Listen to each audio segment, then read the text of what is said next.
മൂവാറ്റുപുഴ കച്ചേരിത്താഴത്ത് പുതിയ പാലം വരുന്നതോടെ കുട്ടികളുടെ പാർക്ക് ഇല്ലാതാകുന്ന സാഹചര്യം. പാലം നിർമ്മിക്കുന്നതിനൊപ്പം കുട്ടികൾക്കായി പുതിയ പാർക്കിന് സ്ഥലം കണ്ടെത്തണമെന്നാണ് ആവശ്യമുയർന്നിരിക്കുന്നത്. അതേസമയം കച്ചേരിത്താഴത്ത് നിലവിലുള്ള പാലത്തിന് സമാന്തരമായി മൂന്നാമതൊരു പാലം കൂടി നിർമ്മിക്കുന്നതിനുള്ള നടപടിക്രമങ്ങൾ പുരോഗമിക്കുകയാണ്. നഗരത്തിലെ പുതിയ പാലം വന്നാൽ കുട്ടികളുടെ പാർക്ക് ഇല്ലാതാകും. ഇവിടെ പാർക്കിംഗ് കേന്ദ്രമാക്കാനാണ് നഗരസഭയുടെ തീരുമാനം. കച്ചേരിത്താഴത്ത് മൂന്നാമത്തെ പാലം നിർമ്മിക്കുന്നതിന് നഗരസഭാ വക സ്ഥലം വിട്ടു നൽകുന്നതിന് നഗരസഭയെടുത്ത തീരുമാനത്തിലാണ് കുട്ടികളുടെ പാർക്കിംഗ് ഏരിയ ആക്കി മാറ്റുന്നത്. പാലം വരുമ്പോൾ ഇല്ലാതാകുന്ന ചിൽഡ്രൻസ് പാർക്കിന്റെ അവശേഷിക്കുന്ന ഭാഗം നഗരസഭയുടെ ടൗൺ ഹാളിന്റെ പാർക്കിങ്ങിനായി ഉപയോഗിക്കാനാണ് തീരുമാനം.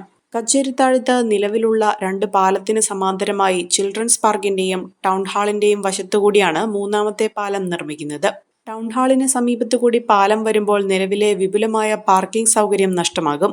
ഇതിനു പകരം ചിൽഡ്രൻസ് പാർക്ക് പ്രയോജനപ്പെടുത്താനാണ് നഗരസഭാ തീരുമാനം. നഗരത്തിൽ പ്രഖ്യാപിച്ച മൂന്നാമത്തെ പാലത്തെക്കുറിച്ച് ബജറ്റിൽ പ്രത്യേക പരാമർശങ്ങളൊന്നുമില്ലാതിരുന്നത് ആശങ്ക സൃഷ്ടിച്ചിരുന്നെങ്കിലും പദ്ധതി പ്രഖ്യാപിച്ചതിന് പിന്നാലെ ഭൂമി ഏറ്റെടുക്കുന്നതിനായി സ്പെഷ്യൽ തഹസീൽദാരെ ചുമതലപ്പെടുത്തി സർക്കാർ ഉത്തരവിറക്കിയതിന് പിന്നാലെ നടപടികൾ മുന്നോട്ടു പോകുകയാണെന്ന് MLAയുടെ ഓഫീസ് അറിയിച്ചു. മാറാടി വില്ലേജിലെ 28ഓളം സെന്റ് സ്ഥലമാണ് പദ്ധതിക്ക് വേണ്ടി ഏറ്റെടുക്കുന്നതിന് അനുമതി ലഭിച്ചിരിക്കുന്നത്. സ്ഥലമേറ്റെടുപ്പിന് സ്പെഷ്യൽ തഹസീൽദാർ ചുമതലപ്പെടുത്തി ജില്ലാ കളക്ടർ ഉത്തരവിറക്കിയിരുന്നു. പുതിയ പാലത്തിനായി കേരള റോഡ് ഫണ്ട് ബോർഡ് വിശദമായ പദ്ധതി തയ്യാറാക്കി സമർപ്പിച്ചു. ഇതേ തുടർന്ന് നേരത്തെ 9,25,000 രൂപ ചെലവഴിച്ച് പ്രാഥമിക പഠനവും പൂർത്തിയാക്കി. 2 വരിയായി ഗതാഗതം സാധ്യമാക്കുന്ന രീതിയിലാണ് പുതിയ പാലം നിർമ്മിക്കാൻ പദ്ധതി തയ്യാറാക്കിയിരിക്കുന്നത്. കാൽനടയാത്രികർക്കായി നടപ്പാതയും ഉണ്ടാകും. പാലം നിർമ്മിക്കുന്നതിന് കിഫ്ബി 53,66,00,000 രൂപയുടെ എസ്റ്റിമേറ്റ് തയ്യാറാക്കിയിട്ടുണ്ട്. പാലത്തിനായി കുട്ടികളുടെ പാർക്ക് ഏറ്റെടുക്കുമ്പോൾ മറ്റൊരു സ്ഥലത്ത് പാർക്ക് നിർമ്മിക്കണമെന്നാണ് ആവശ്യം.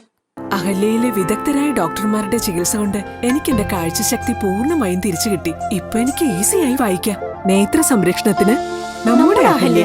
അഹല്യ ഫൗണ്ടേഷൻ ഐ ഹോസ്പിറ്റൽ, കേരളത്തിൽ എല്ലായിടത്തും.